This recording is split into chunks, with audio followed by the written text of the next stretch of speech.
Welcome back to Everlasting Summer, continuing off where we left off, obviously. Continuing where we left off, with Ilyana falling asleep on us. I wonder if there really is a distant outpost with a ghost crew. My eyes slowly closed in a moment, and in a moment I fell asleep.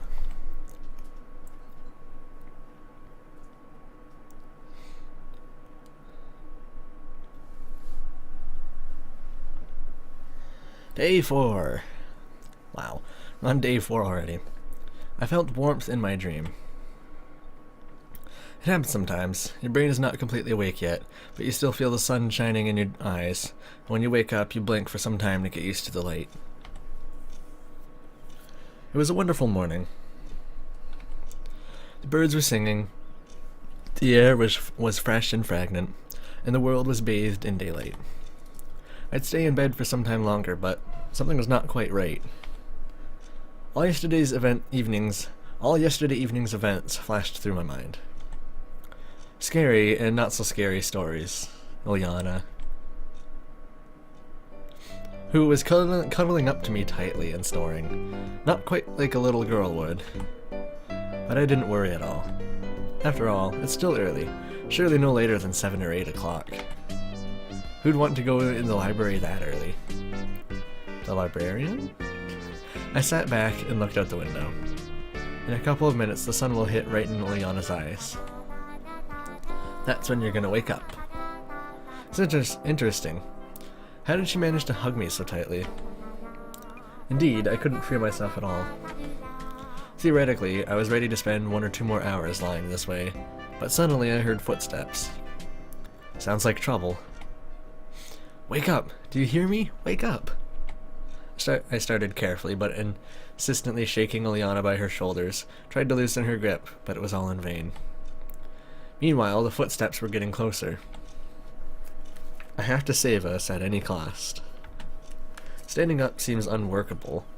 That's what I learned already, so I decided to crawl. My moves strongly resembled reservist training, which I never intended. A soldier dragging his injured officer while under an artillery attack. Great analogy.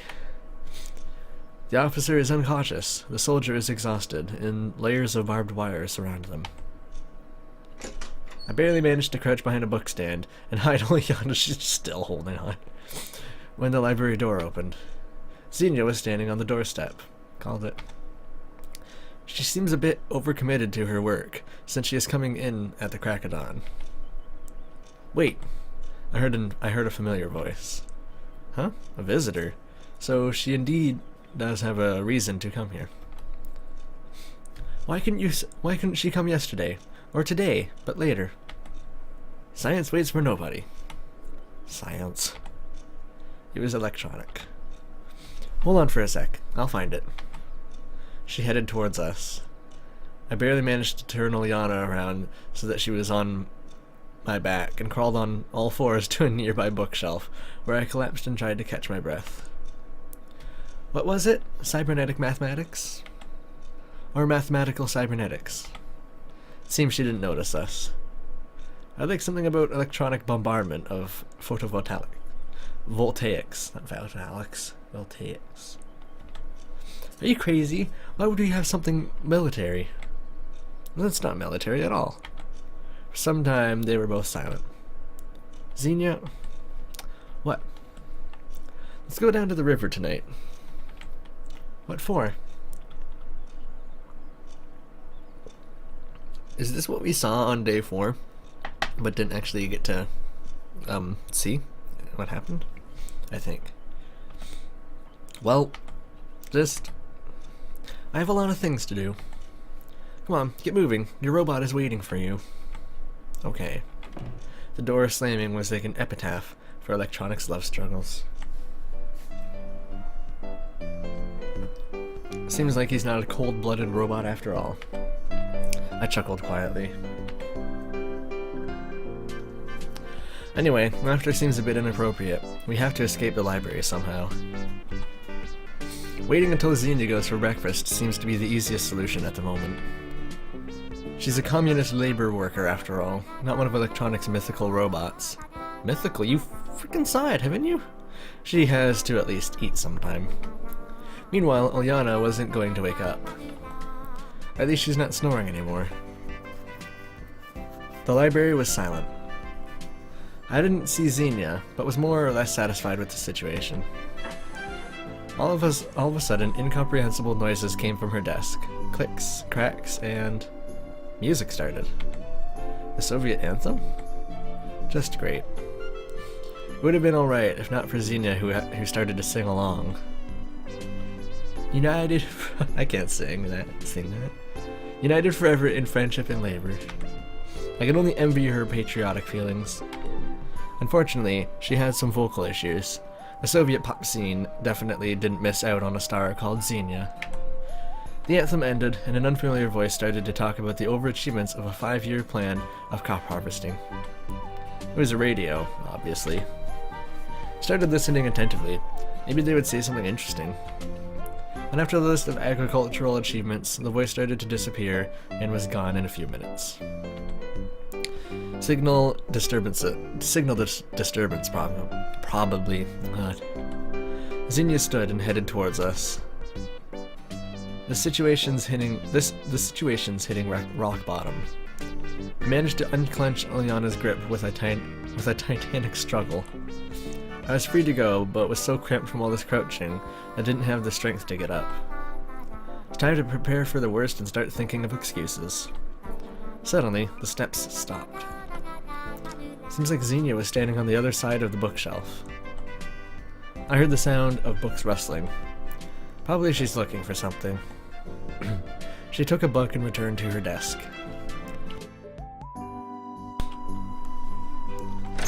The door slammed open. Semyon? Have you seen him? Olga was definitely out of breath. I was about to say, how the hell did she know I was here? Ilyana? No. Xenia answered with surprise. The door was slammed as loudly as the previous time. Seems like everyone is looking for us, and Xenia will start to look around the library. But fortunately, that very moment the bell sounded in the distance, calling pioneers for breakfast.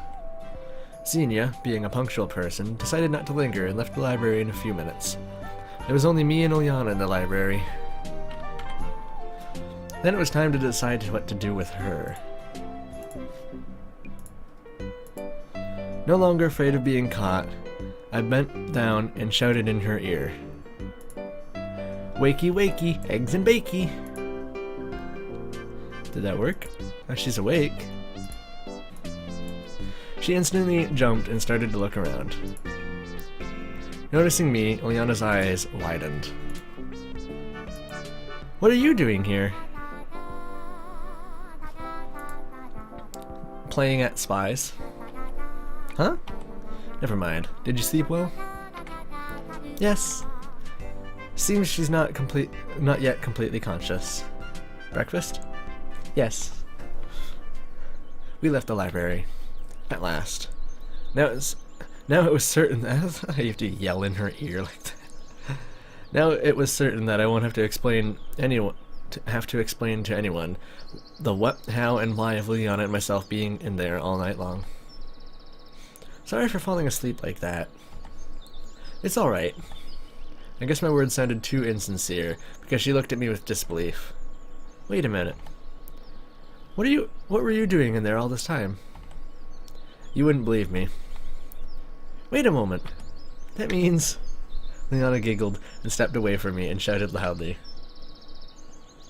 I'm the first for breakfast. What?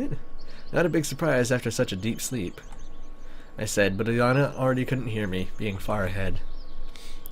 It was unusually crowded near the canteen.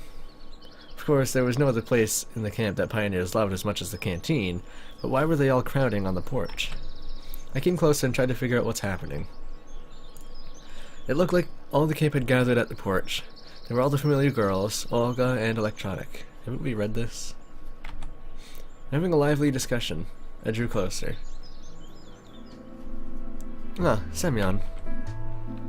Where on earth have you been? Waited for you all night long, and have been searching since early morning.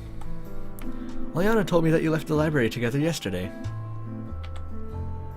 I looked at Ilyana. She was grinning acrimoniously. I've never heard of that word before.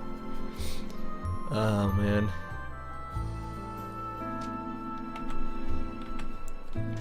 Well, we'll deal with this later. Have you seen Shurik today? And that's where we've already read, so skip. Alright, not even too far off. I'm not even sure if I'll even bother to cut that, but I was stopped by Olga. Where's this going? And you, Semyon, please stay here. Yeah? Would you care to explain where you've been all night? Well, this is the last thing I hadn't thought about.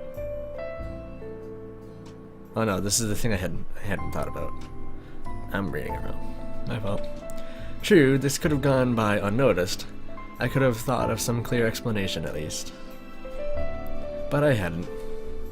Well, me and Ilyana were placing the books on the shelves, but then she locked me in there and ran away. I was stuck in there until morning. I was at the library today, and I didn't see you there. I'm kind of aware of that. Well, I left quietly. And why is Ilyana telling me something completely different? What might that be? You know what her stories are like. Yes, you might be right. The camp leader paused for a moment. Just don't think this means I believe you. I didn't think that. Okay, we'll deal with it later. I won't forget. It's more important to find Shurik now. Right, he's missing. Yeah. Dismissed. Alright. Alright, so this is the next decision. It is to, say, get food poisoning in the canteen. We've already seen it, so we're skipping the dialogue. Alright, so this is after the explosion and talk about going to the old camp with someone, and I'm gonna go with Ilyana. It's not a list. I find that weird that it says it's not a list. It's not on the list. But I'm going with it anyways because it'll be new text. Count me in. I looked at Ilyana, astonished. Her thirst for adventure seemed to have no limits. Yes, that's the only reason she wants to go with you. Look, night, ghosts, and old camp. It's great. On the other hand, such company always promises trouble. But on the other hand, feels safer going together. Perfect. Having said our goodbyes to the other girls and Olga, we were left alone. Do you consider this just an entertaining walk? Well, yes. What's the matter? Ilyana giggled. Hee. Never mind. Really. I sighed. Oh, hold on. I'm gonna fetch a flashlight. Why do I always forget it? Okay. I was just about to suggest that myself. Seems I would not only have to visit an abandoned camp at night, but also look after a fidgety child. Well, since it's Ilyana, I should be twice as cautious. Electronic had told us the building was built right after the war. Looks like a kindergarten, or like a barracks, I expected, and definitely could hold less pioneers than today's camp. It had been abandoned for about 20 years. Ilyana skipped forward as if everything was just a game to her. I was ill at ease. Actually, that was normal for a person in my situation. The night forest with scary animals and birds eager to swoop down on you, the full moon, and this whole other world I had come into not too long ago. I might be better off all alone. Oh my god. I might be better off all alone, without needing to look after Ilyana, who was running in front of me. How hasn't she tripped over something yet? Listen, be careful. Or what? She turned around so quickly that I shivered. Nothing. You may hurt yourself. Are you worried about me? Of course I am. I mean, that's normal in such a situation. Ilyana pouted. Listen. I decided to continue our conversation. It's more relaxing and less scary this way. But what is it about that old camp? You were saying back there at the square. Yeah, it's a really scary place. They say all the pioneers died there and became ghosts, which guard their last earthly refuge. What did they die from? It's kind of hard to believe her scary tales. How should I know? I wasn't even born back then. But you say it so confidently. I got information from a reliable source. Where would that be from? Elisa? Not gonna tell you. So what happened next? They died and became ghosts? That's all. That's all. What do you mean, that's all? And now the souls of the dead pioneers roam around the camp and take everyone who dares to enter the world of the dead. Wow, okay, move along. Time passed. We went deeper into the depths of the woods, where the trees enclosed everything. Suddenly I realized that the forest had gone completely silent. As if the night birds had been... As if the night birds had hidden and waiting for something, and the insects had dug into the ground. Even the wind had died away. Imagine that the streams of moonlight breaking through the thick foliage were ringing like plucked strings. At last, trees parted, and we walked out to a large glade. In the middle of it was an old building resembling a kindergarten. It was shrouded in a thick fog. It looked like we'd come out into a cemetery, and the old camp building at its center was a crypt. According to Ilyana, there were pioneer souls roaming here. Truly, it was like a massive grave, a mass grave. I shivered and clenched the flashlight tighter. A dreadful place, to tell you the truth. Oh, come on. She patted me on the back cheerfully, which only made me more scared. I was about to move forward when the moon showed among clouds, illuminating the glade, the old camp, and behind us. And old camp building and us, not behind us. What? Under that light, everything seemed not so old. The crumbling brickwork, rusty slide, and merry-go-round. The few panes of glass that miraculously remained in some of the windows. They all became more vivid. I started to imagine that unknown monsters came out to the glade from the forest, a place of eternal darkness, where even the moon can't reign. Hope that they fear the light, like vampires. Though, maybe they could turn into giant wolves at full moon, like werewolves. Why have you stopped? I'm thinking. About what? What? Why? Why would Shirk want to come to such a place? How should I know? We'll ask him when we find him. Yes, obviously. I mumbled and followed Ilyana. She walked more carefully now, looking under her feet, stopping occasionally and even looking back several times. That's natural. In some places, the grass reached her chest height, and nobody knew what could be there on the ground. Scrap metal, stones, shattered glass. We finally reached the door. Ilyana stopped and said, "Well, here we are." As if you want to race. This isn't a game. You're... What? Boring. I made a displeased face and stepped confidently into the darkness. It was dangerous to let Ilyana go first. Dangerous for her, dangerous for me, and maybe even for all the humanity. Hey, you rhymed.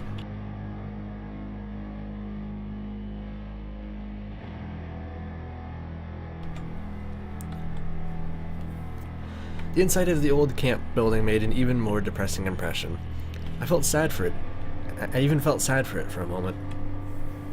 Or probably for the people who lived here back then. Well, it wasn't like this back then. It had surely been full of the joy of children in the past. Pioneers ran around, played games I'd forgotten. A strict leader like Olga maintained order. One session ended, a new one started. And now it's just standing here, crumbling, rotten, forgotten. Look! Ilyana gave me an old, ruined doll, falling apart from the damp.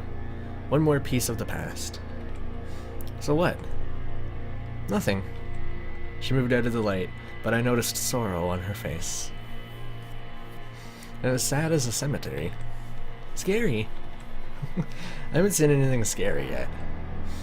It was indeed more relaxing in here than outside. It really was like a cemetery. As you look for a specific grave, while walking among countless tombstones, feeling discomfort inside, but then you find it and your soul calms. As you lie next to it.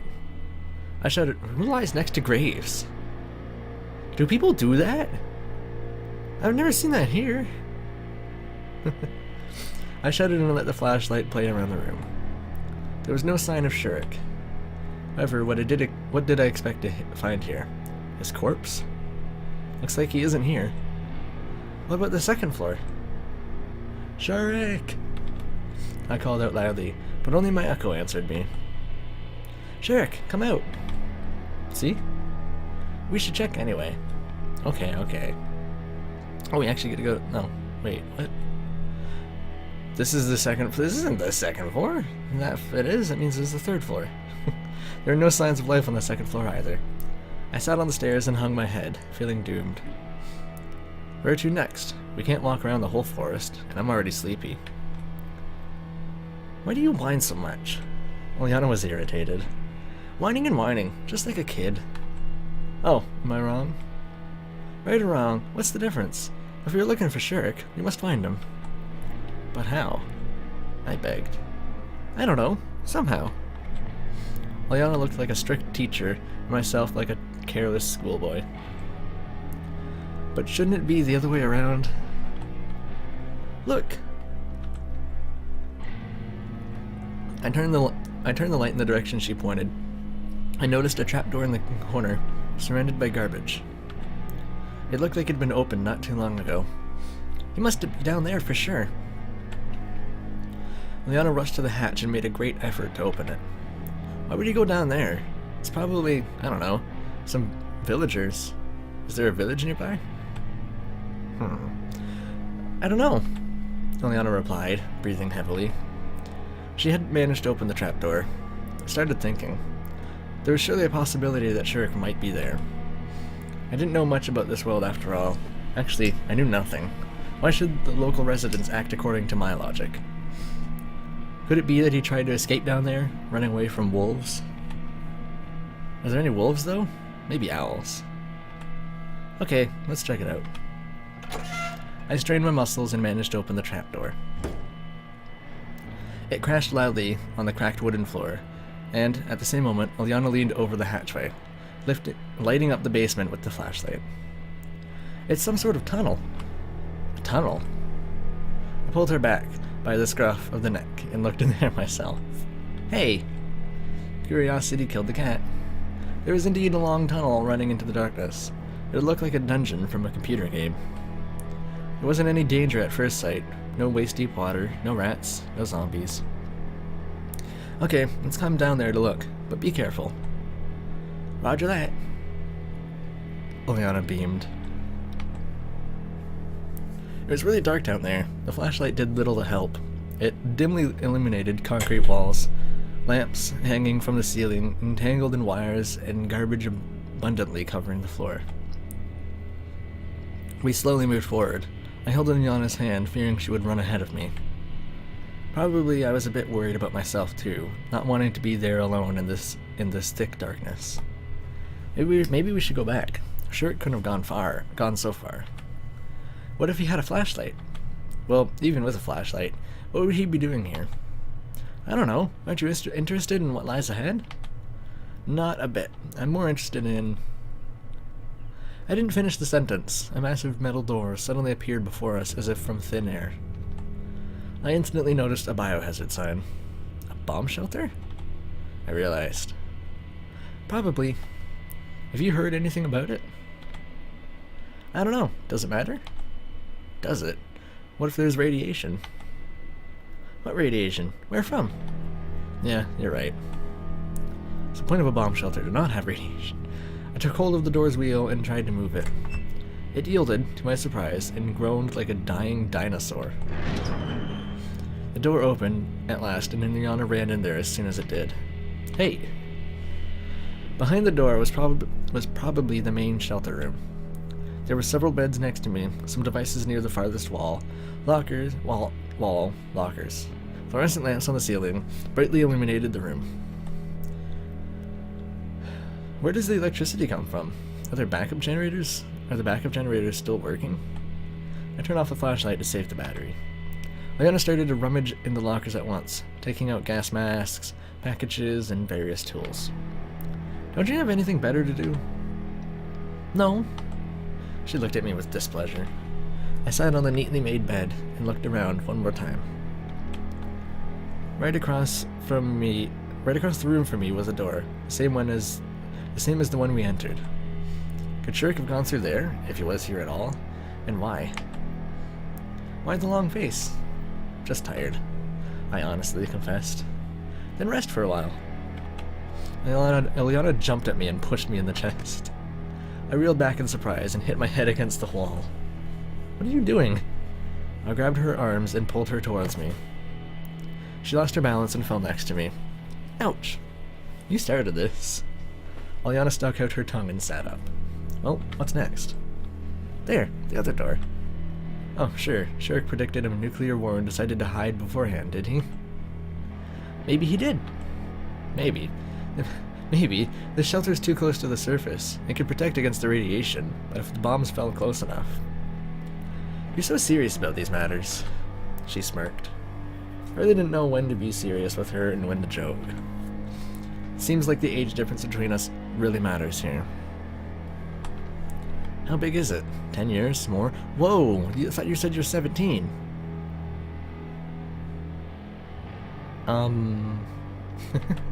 I sighed and stood up from the bed. I think he means from his, like, mature age before he came to the camp. Okay, let's try. But that door was less compliant than the first one. The bolts creaked, but the wheel didn't budge a centimeter. Seems jammed. Let me! Liana rushed at the door with a crowbar. She got who knows where and applied herself to it with all of her unimpressive weight. That gave us a chance. It helped her, and soon the door fell to the floor with a bang. The hinges turned out to be completely rusted. Seems that not everything was made to last back then. Behind the door, there was a tunnel, almost the same as the one we had come here through. I thought everything back in the 90s was made to last. Well, back then, after the war, I assume they mean World War. Well, they either mean World War II or the threat of the Cold War. So, yeah. Don't do anything stupid. I took Ileana by the hand and stepped out of the room. It was another endless tunnel. The ceiling seemed to become lower, even though I logically realized that it did not change. Ileana didn't seem to be bothered at it all, though. She was humming as she walked. It annoyed me more and more. Looks like you're having fun. Of course I am. Aren't you? No, I don't see any reason to have fun. We should find Shirk quickly and get out of here. He may not be here at all. Then why the hell? Look! Liana snatched the flashlight from my hand. There was a huge hole in the ground a couple of meters in front of us. He may be down there. She walked to the edge and leaned. Some rails. Looks like there was a mine under this tunnel. The depth of the hole was low enough to let us climb out of it, so I knew what Ileana would say next. Come on. I wanted to object, but she had jumped down, leaving me in complete darkness. Hey! I had to follow her. I don't know what they dug for here, but the mine had been abandoned for a long time. The planks had become damp, the rails were rusted, earth broke through the walls in some places. The whole tunnel leading into the unknown was suspicious. It looked like it was about to collapse and bury us. Come on. Ileana desperately pulled on my arm. Where to? Why? What would Shirk be doing here? What if... She made a serious face. What if he's sitting here somewhere, injured and waiting for help, and we just turn around and go, leaving him to die? Whoa, I think I skipped a line. After this... No, I didn't. I skipped the animation for the line. I estimated the height of the ceiling one more time and walked slowly after the restless Ileana. Soon we reached a fork. Let's go to the right. Wait, I grabbed her arm. What's the matter? What if it's a dead end? Or worse than a dead end, a whole labyrinth? Well, she thought. But let's mark the starting point. Liana picked up a large stone from the ground and scratched a cross in one of the beams that supported the ceiling. Do you think that will help? It will. Probably I will have to choose where to go. I can't just leave it to a little girl. But I'm gonna end it here. Thanks for watching, and I'll see you next time. Bye-bye.